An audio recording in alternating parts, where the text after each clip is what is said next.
Today, we're going to clear all cache from Windows 10, Windows 11, or any other computer.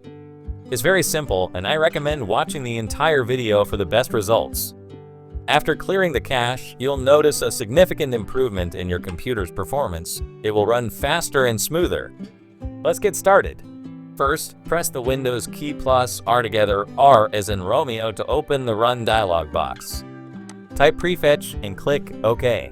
In the folder that opens, select any file, then press Ctrl+A to select all files.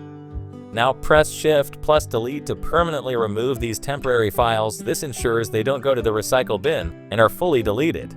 Next, again press Windows key plus R, and this time type temp tmp and hit OK. A new window will open.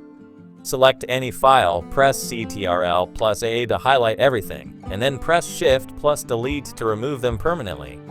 The temp folder stores leftover files from applications, and clearing it helps optimize your system. After that, press Windows key plus R again, but now type %10% and click OK. This opens another location where temporary and encrypted junk files are stored. Again, select any file, press Ctrl+A and Shift plus Delete to remove them. If some files can't be deleted because they're in use, that's completely normal. Just skip those files by selecting Do this for all current items and clicking Skip. Now for the final cleanup step. Press Windows key plus R once more and type cleanger, then hit OK. This will open the disk cleanup tool. Choose your system drive, usually C, and click OK.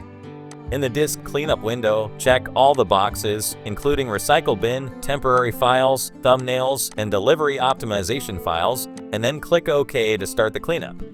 And that's it. By following these steps, you'll successfully clear the cache and junk files from your computer, making it faster and more efficient. If you found this tutorial helpful, don't forget to like and subscribe. It really supports the channel. Thanks for watching, and I'll see you in the next tutorial. Have a wonderful day.